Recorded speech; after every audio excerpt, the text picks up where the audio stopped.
All right, fellas, let's talk a little bit about the games at hand this upcoming week. Thursday night football, one bar. You got the Chargers, who are absolutely struggling right now. That offensive line is a complete mess, brother. So we'll get your opinion on this one in a second. But Dose, we're gonna go to you first, since you're the bye week guy. We'll start with you and make you join in on the fun. Vikings, Chargers, Thursday night football in LA. Who do you have winning this game, and by what score? Yeah, well, as someone that took the Vikings last week, I saw a video, Wombar. This was disappointing. There was a video of you probably saw it, the top 5 worst passes of the week. And as I'm watching, they're like, all right, Carson Wentz, y'all mentioned they go to 5, Carson Wentz. I'm like, oh, that just happens. Then we go to 4, it's still Carson Wentz. Like, we got a problem here. Carson Wentz was every number if you haven't seen the video. It was a great video though, because then the first comment is like, yo, you forgot one. What about that pass where he threw it backwards? Like, hey, that ain't a pass. Like, okay. So actually it was a solid game. Fair. I'm gonna say this, man. I think this is a great matchup, to be honest with you. I think this is fantastic. The Chargers are got to be feeling kind of the same way, man. They just kind of fallen off a little bit here. I think they're getting Joe Alt back though. And that entire offensive line has been shaky. So if they get Joel back, maybe it changes some things for them. And I think for both sides, I think Minnesota's felt a little underwhelmed with how they've been in the trenches on both sides so far. Made some big investments over there on the defensive side. I don't know that they felt that. Cashman came back, and one bar was excited about that. So expect that. I would expect that front seven to be better for Minnesota, for Minnesota in this game. But I think this is going to match up really well across the board. And it's going to be a test for those cornerbacks on the outside, because that's been all the noise so far. I think this one ends up being very low scoring. I'm going to go 20-14. Give me the Chargers. Last week, the Vikings let me down, so I'm going to roll Chargers this week. All right, here we go. Bass, do you agree with those? Or are you going with the Vikings in this one on Thursday Night Football? You can't put a gun to my head and make me choose Carson Wentz. I'm not good. I chose the Eagles last week. You guys all were down on him. I'm like, dude, you gotta understand a couple things here. Like, it's Carson Wentz. Like, it's not Sam Darnold from last year. Like, he's just simply not. The Chargers are a weird team. Saying that though, like, I feel like they're gonna be playing pretty angry. I don't know. I just feel like they need to get a win more than, say, the Vikings do. I know that sounds silly, but like the Chargers, still, in my opinion, have a chance for the postseason. So it's like the Vikings, it's kind of hard with this NFC North. They have a ton of offensive talent. I'm just speaking it like it is. Wentz is inconsistent. Although the Vikings do keep the losses close. They kept them close against Pittsburgh and Philly, which are 2 good football teams. So they do keep it close, and I think it will be a close one. I think if Herbert cleans up the interception issue, which is going to be big against Brian Flores defense, and like Deion said, getting Joe Alt back, I think is huge for their offensive line. So I have the Chargers 27-21. Oh, 2 for 2. Nick, are you going to be nice to one bar here, or are you going to make it a clean sweep? It's in LA. I mean, both teams, like, Chargers could go to 500 if they lose, but if the Vikings go to 3-4, that's just like, you hate to see that. The one thing that the Vikings have is that their defense. Hold on. Do you hate to see that, really? No, I don't actually hate to see it. I'm going with the Chargers win on this one. Sorry, one bar. That was quick. Jesse, I feel like you may have coaxed him into that. Sorry. I did listen. Just a little bit. I feel like he was going to be nice with it. And then I just was like, are you sure that that's what you want? He's like, no, I don't want that. Actually, we're going with the Vikings to lose. All right. No faith, one bar. And I know that you are upset about last week's loss. Can the Vikings turn it around here, man? What are your thoughts? No, I mean, everything everybody's saying is fair. I'm not going to argue that and say, oh, no, we're better than we have been. I mean, it really does come down to Carson Wentz. We need to go back to kind of the Browns game where it was a lot of quick passes, running the ball, where he did get the dub. He wasn't asked to go out there and win the game. The play calling was much different. It was much more conservative. We got to get back to that. I mean, this is, like I said before, most likely his last game. Carson, go out. He needs to go out on a good note. The Chargers, it's funny because I think the Chargers and Vikings are kind of in the same scenario. The Chargers have lost 3 of their last 4 games. Everybody in LA is kind of like going, what's going on here? This is almost a must win. Chargers are probably looking at this as like a get right game, just like the Eagles just did, and they did get more than right. But the Chargers, I mean, they've been weird. They lost the Commanders. They almost lost to the Dolphins, lost to the Colts. And they're relying very heavily these days on Herbert, like almost too much. The dude put up 420 plus yards last week. So there's going to be opportunity there for the defense to get some turnovers. Herbert has thrown 6 interceptions in the last 5 games. So like I said, there's going to be opportunity there. The Vikings' key to me is run the ball. The Chargers are giving up yards on the ground. I'm going to say it again. Jordan Mason, give him the damn ball. Like, give him the 25 touches back there, which is a win-win. He's averaging 4.5 yards a carry, and you're keeping the ball out of Carson Wentz's hands. That's what it's going to come down to. If they're going to do the same play calls like they did last week, where they're getting too fancy and forgetting that Carson Wentz is the quarterback, they're going to lose. And I hate the fact that they're coming off of a loss and they're traveling to LA on a short week. It's like everything's pointing to the Vikings to lose, but I really do. And this is the big old gulp of purple Kool-Aid I had before this. I do think they do squeak out a win. I don't think it's going to be the prettiest win. It's like, it's such a must win before we have the Lions coming up after this, where McCarthy will probably be the quarterback. So I think they get very generic on offense, run the ball, and hopefully get a pick or two against Herbert and put him in the dirt. So I don't think it's going to be a ton of scoring. I got 2017. Vikings get a win, and hopefully get another one in the win column, because Nick or whoever said it, if we get another loss, it's going to get ugly. It's going to get ugly in Minnesota land. One bar. All right. Just like, I'm thinking about this. Could this be the last shot for Carson Wentz? Like Ever this week? Yeah, Carson Wentz. There's a reason they signed him in late August and he wasn't signed. He's never. I'll say this, as a backup quarterback, just hanging out, like, it's fine to come in a pinch, but like, yeah, he's done. He is done.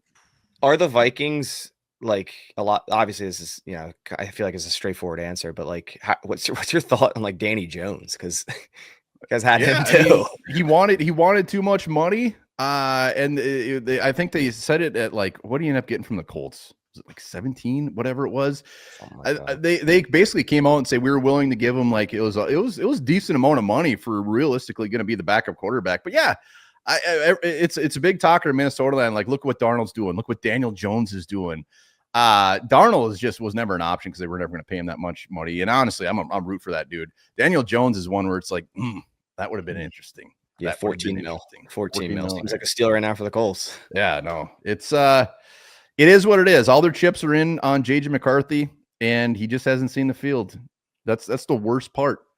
It's like this season doesn't even feel real for Minnesota because it's just not legit.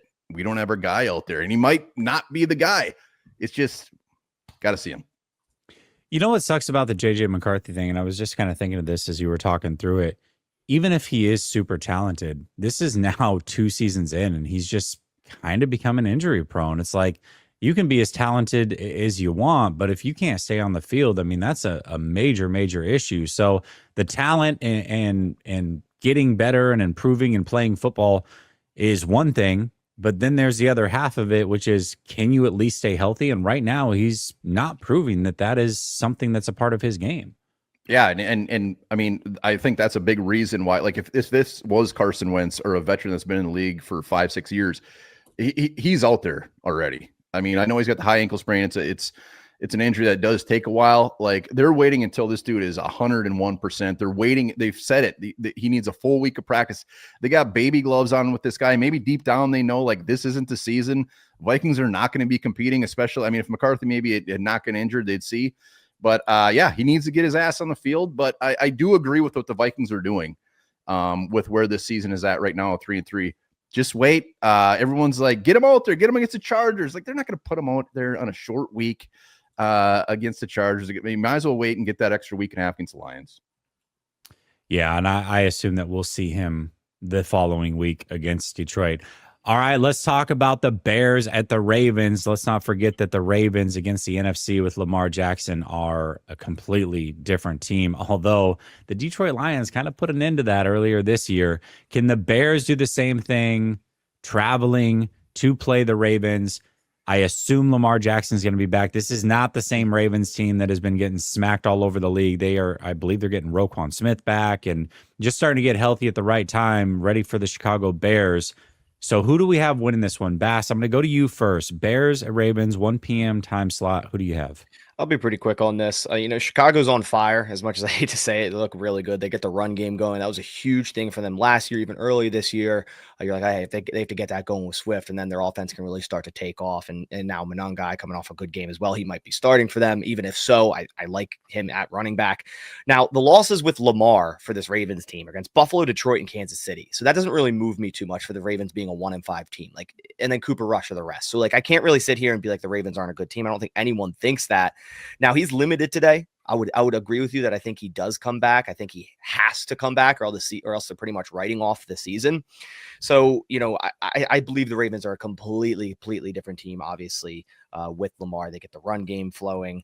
Obviously, with him running the football, Derrick Henry sometimes, would just look a little better with him on the field. So I'm going to go with Lamar, 28-24 Baltimore. But without, I do have Chicago winning that pretty handily, 27-13.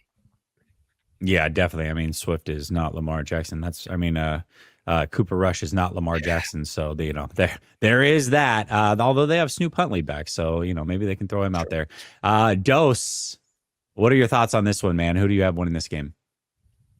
Yeah, it's good to outline that and just remind yourself of who Baltimore has lost to. That said, though, but I'm glad you did that. But no, I like looking at it from the I like looking at it like this, man, because I feel like this is where I get trapped all the time, because I feel that I'm like, oh, Lamar, though, you know what Baltimore is. Lamar's coming in, it's going to be a problem, and it's going to be just different. I don't think that's going to be the case. I think Chicago's going to handle business. I think they're going to handle it. I think they're going to handle it pretty well here, to be honest with you. I think 7+ is this win, and it's, to me, it feels simple as can they push around Baltimore or not? Because Baltimore getting health, that's a big names to get back. Roquan Smith is key. But on that defensive line, now it's just really changing there, right? As we know, when Matabike kind of came out, it's like, okay, they're not great up front here. And they have some young guys in there that you kind of like. They're kind of old on the edge, and Mike Green's starting now. But this is a team that is just at its simplest, can you just push them around? And that's what Chicago invested in. Now, I know they're kind of weird at left tackle. They sat Braxton Jones, so they're kind of goofy at left tackle. But outside of that, they've invested on the interior line to move people around just like this. This is when this happens. This is a game that Ben Johnson has to be looking at. That's how we have to play. He's played Baltimore many times. Hasn't always went well when Ben Johnson was here. That's how we have to play this team. So for that reason, I think it can be that simple for them. I'm going to take them to win this one, 27-20. Wow, that's high praise from Dose, because the Ravens, as Bass said, this is a must win for them. They've got to go on a heater there. They got maybe max 2 more losses in them if they want to make the playoffs. Maybe only 1. They've got to really get hot, and if Lamar Jackson's coming back, you would expect that they've got everything into this, coming off of a bye nonetheless. But Dose says, I'm going with the Bears. 1 bar. What are your thoughts on this one? Yeah, I mean, you guys pretty much said the whole thing. I mean, they're coming off of a bye. It is a must win. Lamar Jackson's going to play. I would be shocked if he doesn't play, which is obviously a big deal, but it's going to be a good matchup. I mean, the Bears have been running the ball. Whoever is the running back, if Swift isn't going out there, they're going to get yards on the ground. But I think, I've picked the Bears, I want to say three weeks in a row, but I'm going to put a kibosh to that this time. I think the Ravens come out, and I think they do get the win. I got like 28-17. I think the Ravens are going to come out firing. They got to get a dub. All right, Nick, 1 bar returns the favor, picks against your Bears. Talk to me. Who wins this one, and by what score? I'm looking at the Ravens schedule right now and what they've done this year. And yeah, they had the pretty dominant win over the Browns, and that's it. But looking at the Chiefs game, they lost by 17. The Texans game, they lost by 34. To the Rams, they lost by 2 touchdowns. They didn't even put up a touchdown. It was 17-3. So I'm looking at this going without Lamar, this team is powerless. That being said, he was out there today. He practiced with the threes. He didn't meet with the media, which usually the starting quarterback does. And he looked very fragile out there. So I like that Ben Johnson said during his press conference today that they are preparing as if Lamar is playing. And kind of like the guys were saying, this is a must win for them. So they're going to do anything they can to have him out there. But also, there is potentially the chance for them to have that 1 more loss or 2 more losses in them. And if Lamar hurts that hamstring and he's out for weeks, then the Ravens season's practically is for sure over. So it is a must-win game, no denial about that. But if they want to risk losing Lamar the rest of the season potentially with that hamstring injury, putting him out there, that's up to them. With the Bears, though, DeAndre Swift, DJ Moore, Cole Kmet, and Tyreek Stevenson all did not practice today. Kmet and Stevenson left early last week. If Lamar does play, that's a big factor because he can obviously pass it and run it, and that's our best cornerback right now at the moment out there. And then the rush defense of Baltimore, non-existent. They get Roquan Smith back, who wasn't on the injury report today for Baltimore. That's also a huge factor. But we might not have DeAndre Swift. So Kyle Monangai would have to have a huge game. I am always going to go for the Bears. I don't want the Bears walking into this one too confidently. So I'm going to say that this one is a 21-17 Bears win. I think it's going to be a close one for Chicago. But if we don't have DeAndre Swift, expect a lot of passing from Caleb Williams. And the last time we played Baltimore in Baltimore, there was a lot of young guys that exploded onto the scene that then became part of that 2018 team. And I could see this being like the Caleb Williams, Luther Burden, Kyle Monangai game, and like Colston Loveland that really get things going for Chicago. So I think it's going to be a close one. Ravens are going to play their hearts out, but I got the Bears winning this one 21-17. Ooh, all right. Let's see how this one plays out. Listen, I always say if you like prime time, then you should be a fan of an NFC North team because Sunday Night Football. That's right. Sunday Night Football. Packers, Steelers. We got a big one coming up. I wish this one was in Green Bay. I got to be honest. No more Green Bay games. We're done with that. One road game we have a year, Jesse. Come on. You got to let us have at least one road game. No more. Gotcha. All right. I'm just, Sorry, it would be fun to see Aaron Rodgers return to play in Green Bay, but it's going to be fun nonetheless. Packers, Steelers. This one should be a great game. One bar. I'm going to start with you, brother. Sunday Night Football, Packers, Steelers. Who do you have taking this one? No, this is going to be a great game. You nailed it. I really wish this was in Lambeau, but you know what? Is what it is. I mean, Baz, you said earlier, like Packers have been doing just enough to win. And from your standpoints, yeah, who gives a shit? Like, get the win, move on. But also, like from my standpoint, like when I look at the Packers, especially after Michael Parsons trade, it's like I think they get crap for just winning barely because the expectations are so high. Like to me, for the Packers, it's like they better be in the Super Bowl. Like that, those are my expectations are, and that's tough to say. Like, and I think that's when we see these close wins, it's like, what's going on? Like they should be blowing these teams out. But a win is a win. And the biggest concern for me is like, I mean, Brissett did look, I mean, he is one of the better backups. He looked really good. And Aaron Rodgers has been having a weirdly good season. And to the point where I can't even rooting for the guy. He's a lot better, easier to root for when he's not on the Packers. So I think Rodgers is going to be a problem. I know he hasn't been sacked very many times in the last couple of weeks. It's only been like 2 sacks in the last like 3 weeks or something like that. That will change on Sunday. I fully agree with that, but this is going to be a damn good game. I can't wait to see Aaron Rodgers come out. Like his mentality is just like, he's like, this is his Super Bowl. He's going to be coming out there pissing fire. And I am going to just sit back and enjoy the hell out of this. I actually think the Steelers win. I picked every NFC North team last week. And I was really, really accurate except for my own squad, but I'm going to go against the Packers. I think the Steelers win 24-21. Wow. Okay. 24-21. Nick, I got to get your thoughts on this one. Can the Packers get it done, or does Aaron Rodgers come back to haunt them? No, I mean, watching Green Bay last week, they look solid. I think the Packers are going to let it be known to Aaron Rodgers that chapter is closed and Jordan loves their new chapter right now. Also having Micah Parsons. I think Micah Parsons is going to put one big hit on Aaron Rodgers, and that's going to be it for him for the game. So I got Green Bay winning this one 27-13. I think that the Green Bay Packers are going to stomp the Steelers. Wow. Okay. All right. Bass was nice to me. I was a little bit nice to him, but I was going to say that they were going to win anyway. So yes. All right. Dose, talk to me, man. Who wins this one on Sunday Night Football, Packers or Steelers? Yeah, that sounded like a boxing match the way Nick was laying it out, man. It's gonna murder Aaron Rodgers on the field. Just take one. I want him to play bad, but I want him to finish the game. And well, look, man, I'm going to be consistent here because of what I said about the Bears.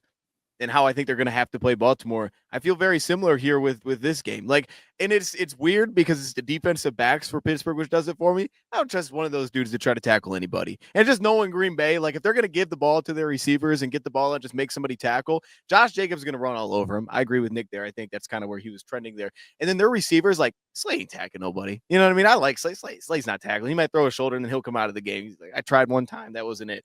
Jalen Ramsey will hit a little bit, but outside of that, I don't buy into any of those dudes tackling. It's like, it's Pittsburgh, but they feel kind of soft, to be honest with you. And I think it's going to show up in this game, man. I'm right with you, Nick. I think Packers handle business. Maybe not that lopsided because the Pittsburgh offense has been a little impressive to me so far this season. I haven't expected this, and they still do got a good back, and DK Metcalf's looked awesome. I'll go same similar range, though. I'm going to go 27-19. Give me Green Bay. 19. Oh, I like this. Okay. So Green Bay, one bar, not so much. We'll see about that. Okay. Bass, what are your thoughts, man? What's the score here? It's like the game of the week, and it's probably the most excited I've been for a Packers game in a very long time, just because I have so much respect for Aaron Rodgers, and for him to come back and do what he's been doing with the Steelers after a very horrible couple of years with the Jets at 41 years old. It's impressive.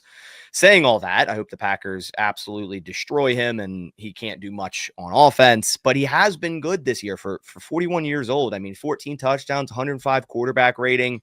You saw last week, even gave his team a chance on that Hail Mary, still could throw the ball 70 yards. Like, it's absolutely insane.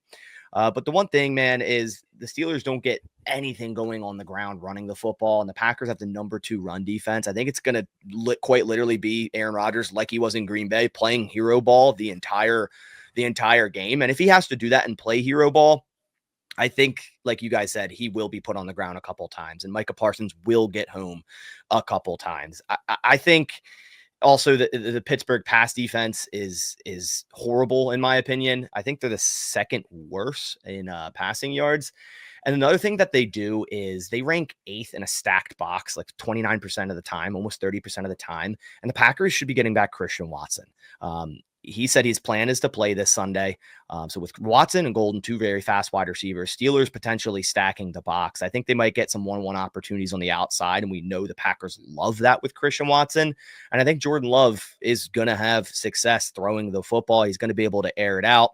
Now, I do worry about our cornerbacks a bit against DK Metcalf. Nate Hobbs had a horrible game, and I think Metcalf will get his targets in this game, but I think overall, the Packers are going to be too much for the Steelers team to handle. And they're also potentially getting Devontae Wyatt back, which will be huge for this front seven. So as much as I respect Aaron Rodgers, I still have the Packers handling business here in Pittsburgh, 27-21. Well, this is the type of game we talked earlier about the Packers and style points and all of that. But ultimately, if they can win this one, especially against Aaron Rodgers, I think this is one of those games that kind of can put them in a different trajectory. Not that they're not winning, but just style points wise, I think this one could be huge for them. I'm really looking forward to this game. I don't know that it gets any better than Aaron Rodgers versus the Packers. And we know that Aaron Rodgers, him and Jordan Love seem to have a good relationship, which is cool. Yep. But we know that Aaron Rodgers plays with a chip on his shoulder. He never forgets things like this, and he would love nothing more than to shine in this game and get the win. So this one is not going to be easy by any means. You're going to get his best play for sure. We have a hell of a slate of games. And listen, if you are watching right now, make sure you subscribe. The NFC North Roundtable is the best in the business. You got amazing creators like Bass, Dose, Nick, and One Bar. I'm your host, Jesse. We'll be back next week, same time, same place, Wednesday, 6 p.m. Eastern. We'll see you then. Enjoy your week 8. We'll talk soon. Much love. Peace. So let's talk a little bit about Sleeper. Promo code RTS to get your 100% deposit match. And if you are on the fence about playing Sleeper, now is the time. If you use promo code RTS, you're going to get a free $20 play. You don't even have to make a deposit. Now's the time to play Sleeper. All right, we're going to make a pick from each one of these games. First of all, we're going to take our freebie. This is what I love about Sleeper. You always get a freebie every single week. Jordan Love is that. All he needs is 1 passing yard, and we are winners there. One Bar, I'm going to ask you, we're going to have to stay away from Jordan Addison because this is a promo as well, and we cannot combine those. Justin Jefferson, Jordan Mason, TJ Hawkinson, Carson Wentz. Anything here that's tickling your fancy as far as what you want to play, either more or less? Gross. Well, stay away from anything Carson Wentz. Let's get crazy and think that Kevin O'Connell will actually run the ball inside the 10-yard line. Let's go Jordan Mason over that half touchdown. Okay, I absolutely love it. Let's go to your Chicago Bears, Nick. Anything that you're seeing here? DeAndre Swift's on an absolute heater. The Ravens have proven one thing: they cannot stop the run, and I don't know that that's going to get any better. Metabuke is out for the year. Do you think DeAndre Swift can get over that 59.5? So he's questionable for this upcoming week. If he doesn't play, if we take him, this is another great thing. You have insurance, so it'll just remove that pick. So we're not at any risk here if we take him. What's the other? I see Roma Dunze. Is there any other ones or no? 57.5. Caleb Williams 229.5. DJ Moore 41.5. I would do the Swift one then because he's been on a heater back-to-back 100+ games. All right, perfect. Let's do it. And then let's check out. There we go. We got Green Bay in here. We already got Jordan Love Bass, but we need one more. Either Jacobs. We can do a Tucker Kraft touchdown. Romeo Dobbs at 48.5 receiving yards. What do you think? I would probably probably just go Jacobs touchdown. I mean, it seems like every week he's scoring at least one. I mean, sometimes multiple. There is another option if you were to go like Matthew Golden, 3.5 receptions, I think his line is at. But I think the more certified one is Jacobs. Okay, let's go with it. We'll drop that entry. We're going to do $10 to win 73. And there we go. It's that easy. All you got to do is use promo code RTS, and you too can play some sleeper. Roundtable Sports Network is your one-stop shop for all things NFL, with daily live shows covering all 8 divisions in the league, hosted by the best content creators on the web, all on one network. Catch the AFC East live every Monday at 7 p.m. and on Wednesdays at 6 p.m. The AFC West Roundtable live Tuesdays at 6:30 p.m. The AFC North Roundtable live every Wednesday at 6 p.m. The AFC South Roundtable live Tuesdays at 7 p.m. The NFC East Roundtable live every Tuesday at 6 p.m. The NFC West Roundtable live at 9 p.m. on Tuesday nights. The NFC North Roundtable is at 6 p.m. on Wednesdays, and the NFC South Roundtable is live Tuesdays at 8 p.m. EST. And of course, fourth and forever, the flagship show of Roundtable Sports Network covering all things NFL at 1 p.m. Eastern Standard Time on the Roundtable Sports YouTube channel. Real coverage, real fans.